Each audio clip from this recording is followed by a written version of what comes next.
데일 카네기의 인간관계론이라는 그 책에 보면은 어떤 여성의 사례가 소개되어 있어요. 이 여자분이 자기에게 아주 심한 상처를 준 사람에 대한 증오로 인해서 아주 수년간 고통스러워했던 그 상황들을 소개해주고 있는데, 이 증오의 감정이 점점 커져가면서 어느새 잠도 제대로 자지 못하고 소화장애와 신경성 증상까지 겪게 돼요. 이제 결국에는 의사에게 찾아가서 의사 진료를 받게 되는데, 의사가 약을 아무리 처방하고 더 강하게 약을 써도 좋아지질 않는 거예요. 그런데 계속 의사가 이제 이 여인의 상태를 파악하면서 대화 중에 마음속에 독한 미움과 용서하지 못하는 그런 어떤 마음, 죄책감들이 그녀의 마음을 점령하고 있다는 사실을 알게 됐어요. 그래서 결국 그 여자분은 신앙 상담과 자기 성찰을 통해서 자기가 용서하지 못했던 상대를 위해서 이제 기도하기 시작했다고 해요. 처음에는 감정적으로 용서가 되지 않았는데 의지적으로 자기가 살기 위해서 증오를 내려놓으려고 애썼고, 계속해서 그 사람을 내려놓고 더 이상 미워하지 않으려고 하는 그 노력이 계속되면서 놀랍게도 반응하지 않던 그 병세가 완화돼서 치유될 수 있었다는 겁니다.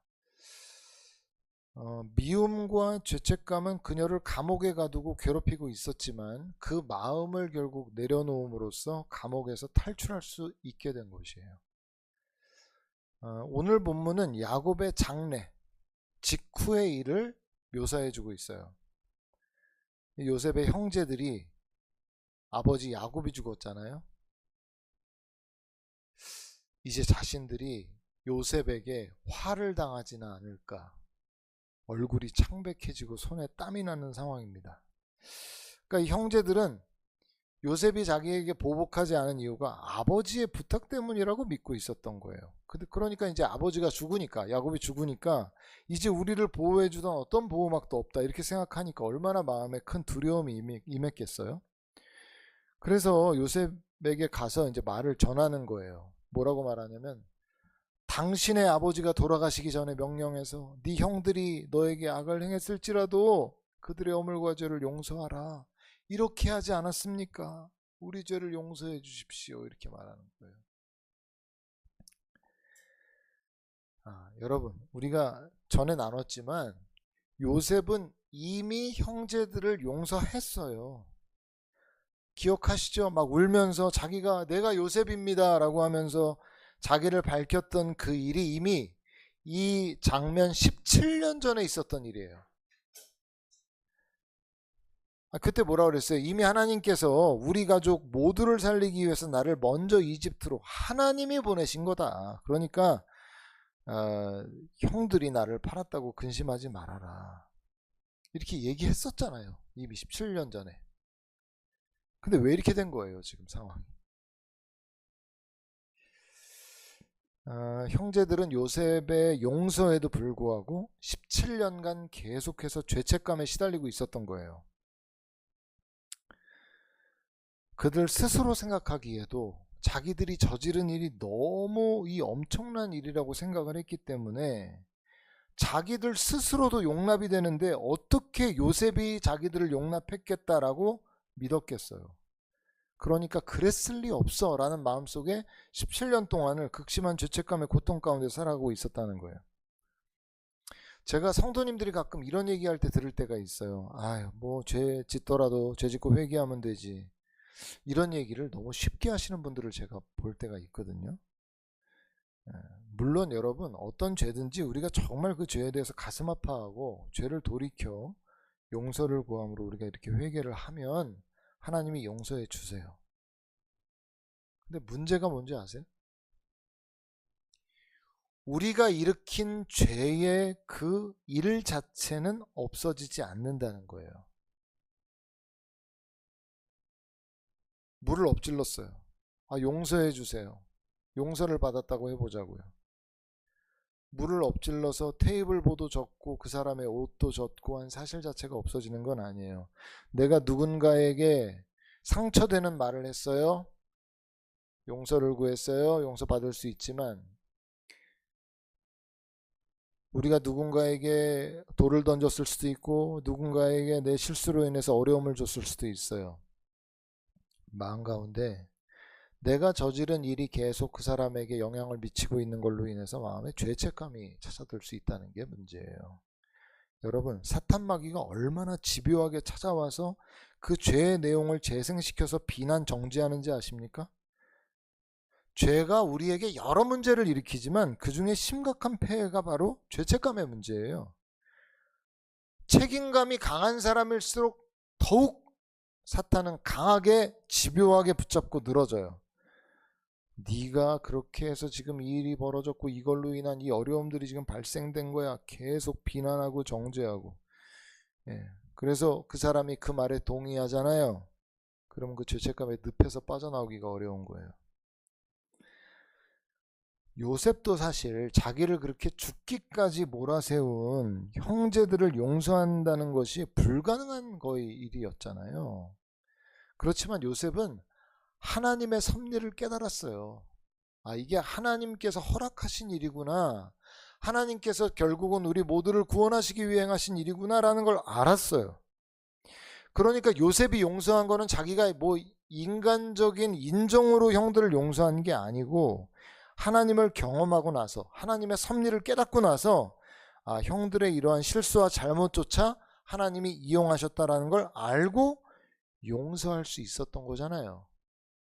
그러면 형들은 왜 요셉의 용서를 받아들이지 못했죠? 어찌 보면 형들은 요셉과 반대로 하나님과의 관계에서 그 일을 바라볼 수 있는 눈이 열려있지 않았던 거예요. 인간적으로야 자신들이 했던 일을 요셉에게 용서받는다는 거는 거의 불가능한 일이죠. 죽이려고 했으니까.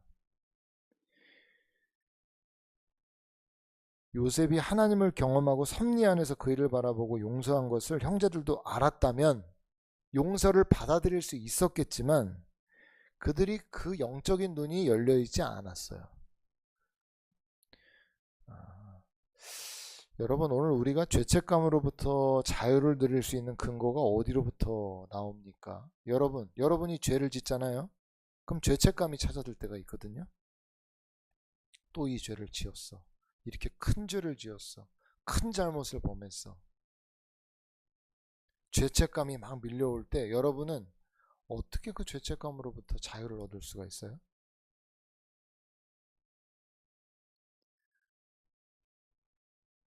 우리의 죄인된 그 비참한 실존을 있는 그대로 십자가 앞에 내려놓는 것이에요.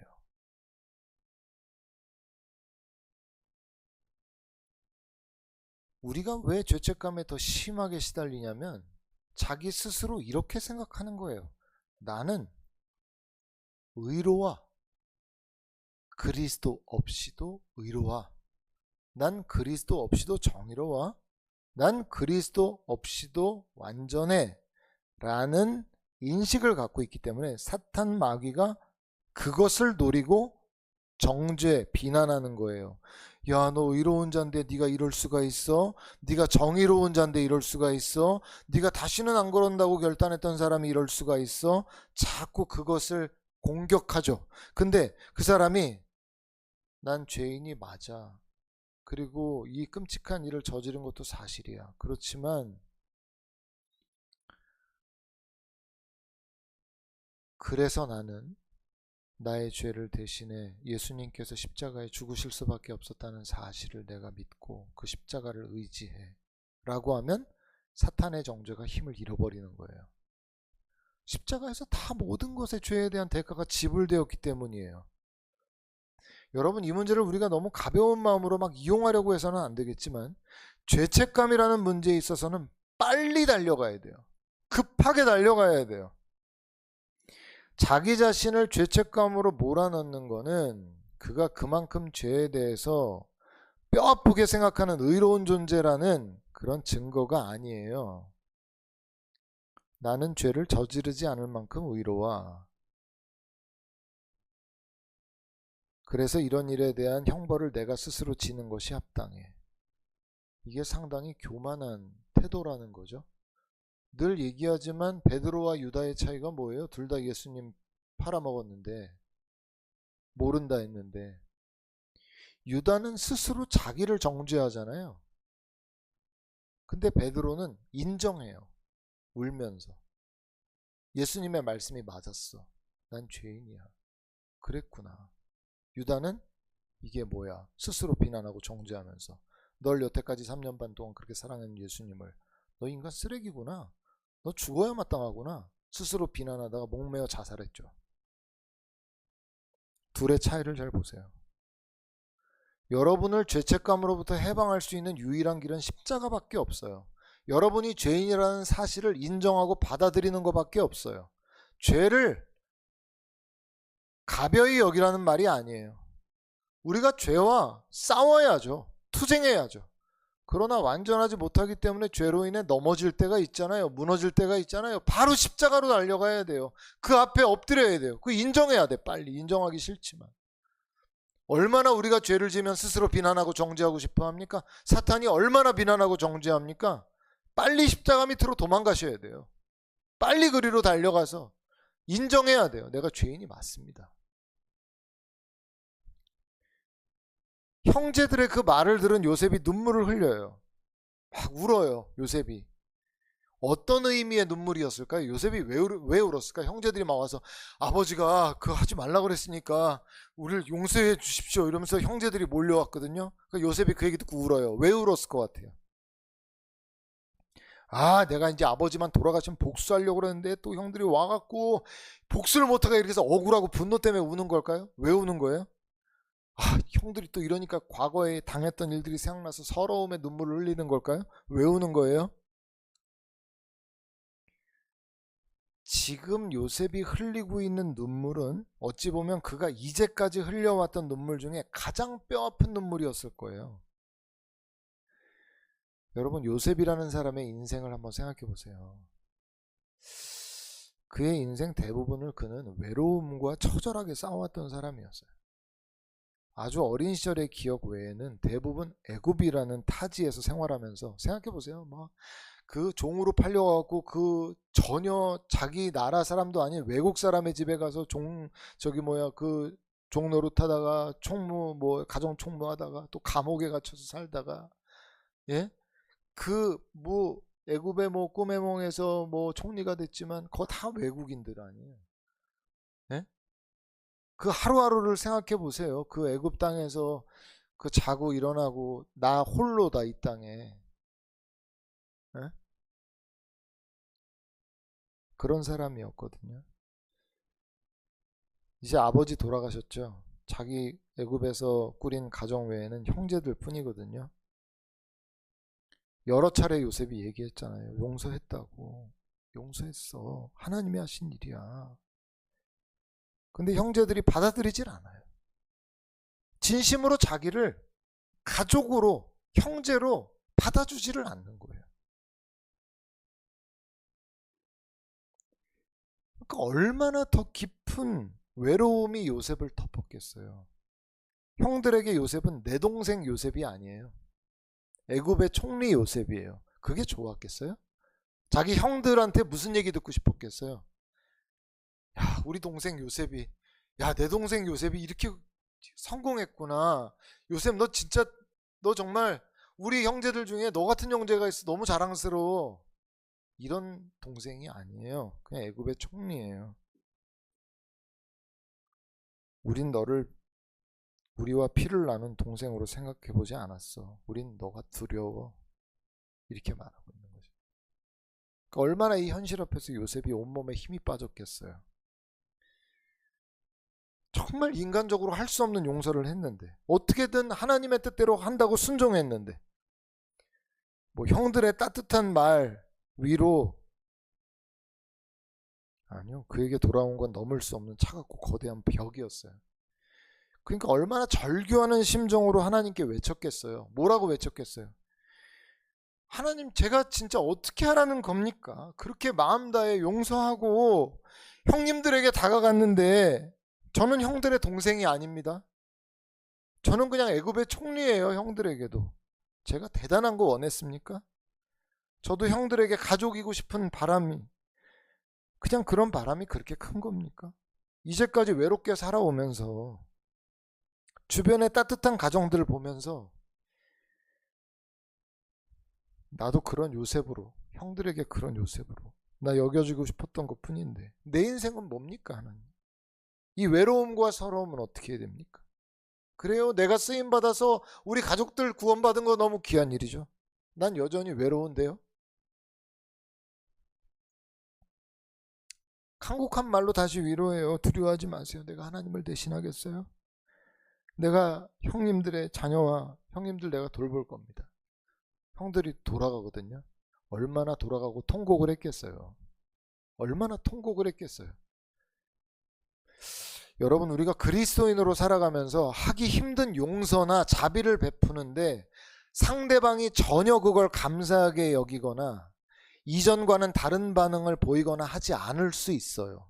여러분은 아무리 진심으로 용서했고 진심으로 사랑을 베풀고 진심으로 자비를 베풀었는데 상대방이 전혀 그거를 이해하지 못하고 전혀 다르게 반응할 수 있어요. 그때 그리스도인으로서 우리에게 엄청난 무력감이 찾아와요. 내 입장에서는 진짜 어려운 순종을 한 건데, 고통을 견디고 그런 순종을 한 건데 상대방이 감사로 여기기는커녕 무슨 일이 있었냐는 듯 반응하면 마음에 뭐 이런 선행이 무슨 의미가 있나, 허탈감이 오는 거예요. 마음에 뭐 이렇게 해봐야 뭐. 저는 그럴 때마다 밑 빠진 독에 물을 붓고 있다는 느낌도 때로 받아요. 이런다고 뭐가 좋아지지? 맨날 이웃들이 나에게 해를 입히거나 나를 불편하게 만들어도 그래도 또 친절하게 대하고 또 다시 그들을 사랑으로 대하고, 형제들에게, 누구에게, 가족에게, 주변 사람들에게 아무리 선을 행해도 아무런 그런 어떤 도리어 뭐 예전보다 더 심한 그들의 반응을 볼 때 얼마나 무력감을 느끼는지 몰라요.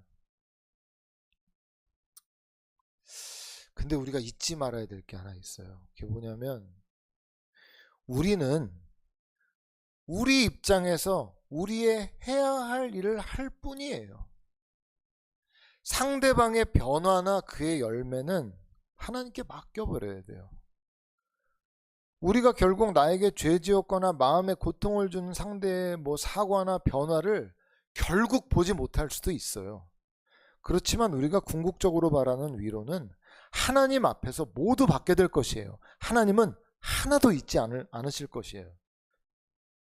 여러분, 우리가 훗날 받을 우리의 위로가 어떤 것이겠어요?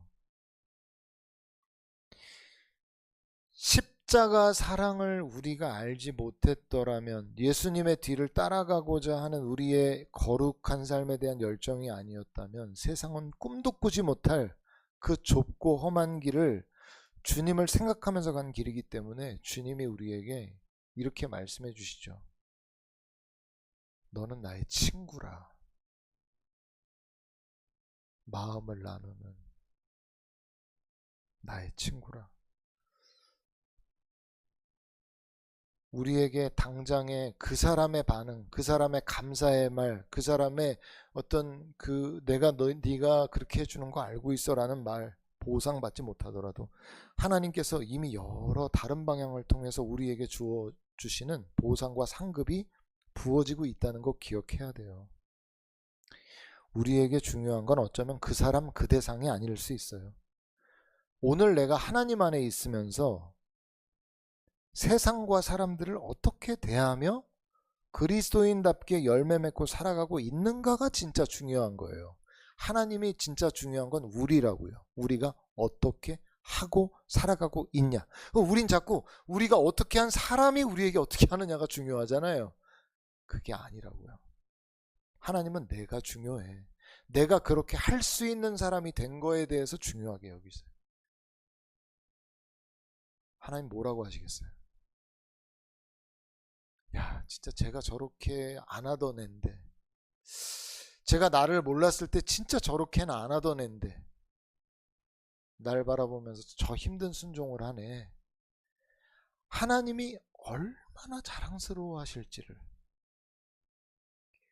우리가 무력해하고 허탈해해도 하나님 그 순간 우리를 잊지 않으신다니까요. 네가 믿음으로 한 거 내가 안단 말. 그거 다 알아. 알고 있어.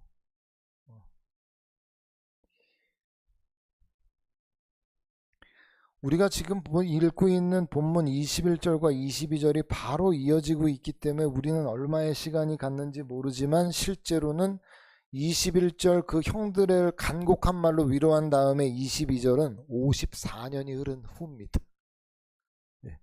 시간이 엄청 많이 갔죠. 지금 22절 이후는 요셉이 죽음을 앞두고 있는 상황에 형제들에게 말을 전하고 있는 장면이에요. 거기 보면 뭐라고 말하죠? 나는 죽을 것이나 하나님이 당신들을 돌보시고 당신들을 이 땅에서 인도하여 내사 아브라함과 이삭과 야곱에게 맹세하신 땅에 이르게 하실 것이다. 그러니까 내 고를 메고 올라가라 이렇게 말하죠. 여기서 주목해서 볼 언급은 두 번이나 강조되고 있는 말씀이에요. 거기 보면 두 번 강조해서 얘기하고 있는 게 있습니다. 뭔지 혹시 발견하셨나요? 24절과 25절에 나오죠. 거기 보면 하나님이 당신들을 돌보시고 라는 언급이에요. 요셉이 지금 죽어가고 있고 죽어요. 그러면 그 많은 그 야곱의 자녀들 그들이 어떤 감정을 느끼고 있을까요? 그 상황에 엄청난 두려움이죠. 큰 기둥이 빠져나가는 듯한 그런 마음을 가졌겠죠. 왜냐하면 애굽에서의 삶을 가능하게 한 것은 표면적으로는 요셉 때문이었기 때문에 그래요. 요셉도 자기의 죽음 앞에서 사람들이 그렇게 믿고 있다는 사실을 잘 알고 있었어요. 근데 더 중요한 사실은 요셉이 그 총리 자리에서 이스라엘의 언약 성취의 역할을 한 것이 자기 힘으로 지혜로 감당한 게 아니라 우리가 다 알다시피 하나님의 역사로 이루어진 점이라는 거예요. 결국 요셉이 그토록 강조하고 싶은 사실이 뭐예요? 내가 죽더라도 나의 죽음이 하나님의 돌보심의 역사를 중단시킬 수 없다는 거예요. 여러분 우리가 공부를 열심히 해가지고 진학을 하거나 대학을 가거나 대학원을 가거나 혹은 우리가 취업을 하거나 처음에는 이 모든 과정이 하나님의 은혜입니다 라고 이렇게 고백할 수 있는데 그렇게 시간이 계속 흐르면서 어느새 그 학교가 혹은 그 직장이 나를 지켜주고 있다고 믿을 수 있어요. 물론 우리가 얻은 학위를 잃거나 늘 급여를 제공하던 직장에 문제가 생기거나 그래서 퇴직을 해야 되거나 이런 상황이 생긴다는 것은 우리에게 엄청난 염려와 두려움을 주는 환경의 변화인 건 분명하죠. 그런데 이 본문과 마찬가지로 우리에게 계속해서 허락되던 어떤 물질이 어떤 상황이 계속 주어지지 못한다고 해도 변함없이 우리 위에 흐르고 있는 것은 하나님의 돌보심이라는 거예요. 여러분 심지어는 어떤 일의 중단이 더 큰 성공 혹은 하나님이 원하시는 어떤 방향으로의 어떤 길로 우리를 이끌어가는 과정도 적지 않아요. 여러분 내려놓음의 저자인 이용교 선교사님이 서울대학교 동양사학과 학부 대학원 나오시고 이후에 하버드대학교에서 중동지역학 및 역사학으로 박사학위 받으신 분이에요. 진짜 공부를 잘하신 분이죠. 그래서 박사까지 하셨어요. 근데 박사를 했는데 갑자기 하나님이 뭐라고 말씀하세요? 너 몽골 선교사로 떠나래요. 아니 그러면은 학부 때 말씀하시지. 학부하고 대학원하고 하버드 가서 박사까지 하고 끝났는데 몽골 선교사로 가라는 거죠. 그래서 내려놓음이라는 책이 나오지 않았겠어요? 아니 그분이 얼마나 학자로서의 그 꿈을 꾸고 자기가 연구했던 거 얼마나 그런 미래에 대한 자기의 그런 그 기대가 있었겠어요. 근데 갑자기 선교사로 가라고요? 다 포기하고 내려놨죠.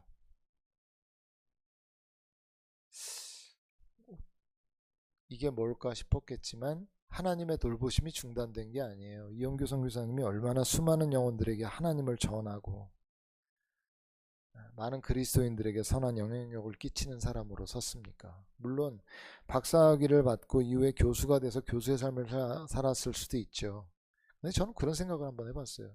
이분이 하버드대 박사 끝나고 나서 뭐 우리나라뿐만 아니라 세계 어디에서 교수로 역할을 감당할 수도 있었겠는데, 교수의 삶을 살아가는 이용규 박사님하고 이용규 선교사님이 돼서 수많은 사람들에게 그리스도를 전하는 그런 사람들이 된 것을 하나님 나라 관점으로 보면 하나님은 어떤 것을 정말 더 가치 있다고 보실까? 물론 꼭 교수가 가치 없다고 말하고 싶어 하는 건 아니에요. 근데 물론 이게 결과론적이긴 하지만 저는 이분이 선교사가 돼서 이룬 그 많은 일들에 대해서 책을 또 펴내시고 한 그 모든 일들이, 야, 진짜 하나님께서 이분을 쓰시려고 준비하셨구나, 이거 부인할 수가 없겠더라고요.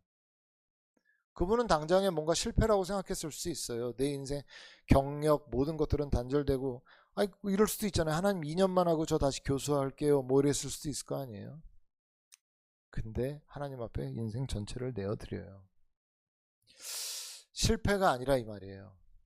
여러분, 본문에 두 부류의 사람이 나와요. 한 부류는 요셉 같은 사람이에요.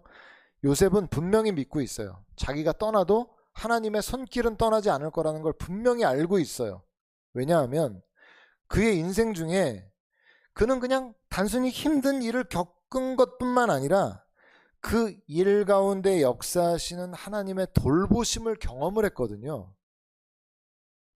한 번, 두 번 그러한 경험들이 쌓이면서 그가 얻은 것은 그냥 고난을 견뎌내는 내공만 쌓인 게 아니라 일들을 거쳐내면서 하나님은 나를 매우 가까이에서 돌보고 계신다. 그걸 얻은 거예요. 그걸 얻은 거예요.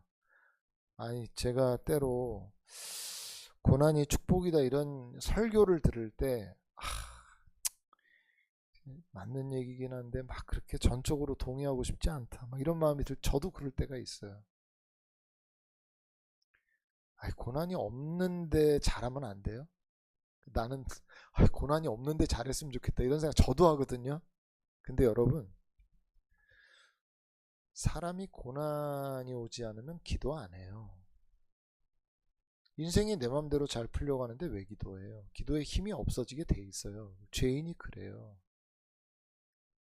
내가 원하는 대로 인생이 풀려가잖아요. 안 엎드려요. 기도 안 할 때, 제가 예전에 말씀드렸잖아요. 우리 그때 담임 목사님이, 여러분 아직 덜 힘드신가 봐요, 이렇게 물으셔요. 어떻게 들으면 목사님 어떻게 저렇게 얘기하실 수 있나 이렇게 싶은 얘기기도 한데, 그때는 왜 저렇게 얘기하시지? 뭐 그런 생각도 있었는데, 무슨 얘기인지 아시겠죠? 그 말은 왜 기도 안 하세요? 라는 말이었어요.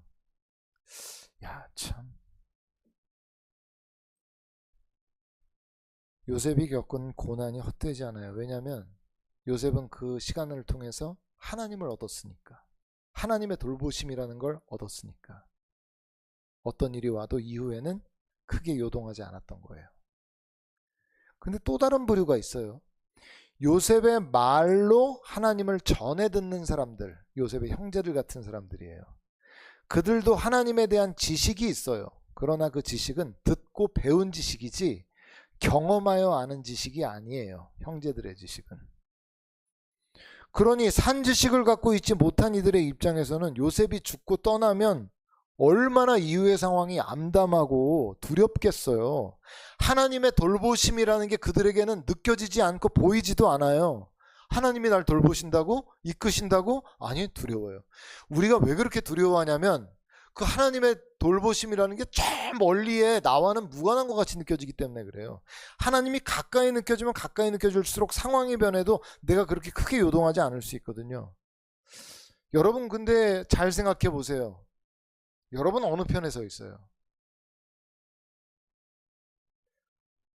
여러분 스스로 한번 생각해 보세요. 내가 진짜 지금 하나님을 얼마나 절박하게 붙잡고 있나?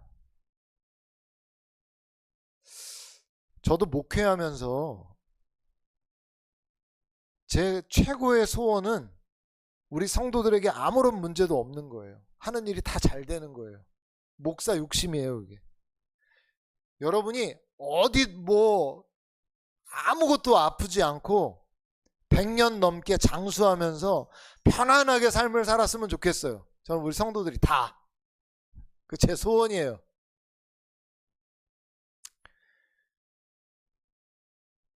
근데 삶의 고난들이 찾아오고 어려움이 찾아올 때마다 제가 그렇게 참 마음이 아프고 어려워요. 힘들어요.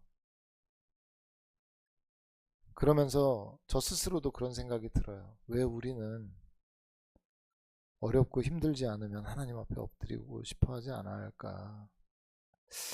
왜 하나님을 매 순간 절박하게 붙잡을 수 없을까? 우린 정말 그럴 수 없는 사람들인가? 그런 마음들이 제 마음에 이렇게 찾아들어요.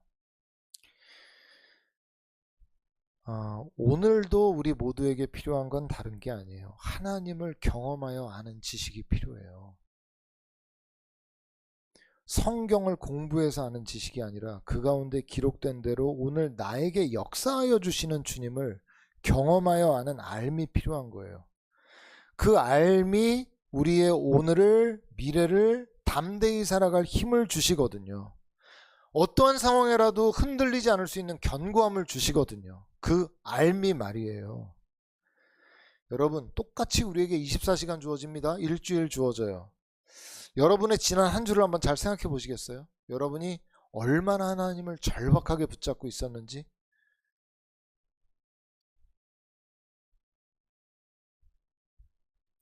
고난이 예방주사라고 하지 말고 고난이 오지 않도록 예방주사를 좀 스스로 놓으세요. 예? 하나님은 공연히 우리를 고난의 길로 인도하시지는 않습니다. 우리가 정말 우리에게 주어진 시간 속에서 하나님 한 분만 우리에게 남아있는, 지금 요셉의 노년처럼 말이에요. 죽기 전처럼 하나님만 남아있어서 툭 치면 하나님 얘기만 나오는, 툭 치면 아이고 주여가 나오는, 우리 오늘 그런 사람으로 서 있다면 여러분의 인생의 환경이 어떠하든 두려워할 게 무엇이 있겠어요? 뭐가 그렇게 나를 낙심시키겠어요? 이게 최고의 우리가 살아가면서 얻을 수 있는 보화가 아닌가 생각이 돼요. 그 보화를 꼭 붙들고 살아가시는 저와 여러분들 되시길 주님의 이름으로 축원드립니다. 기도하겠습니다.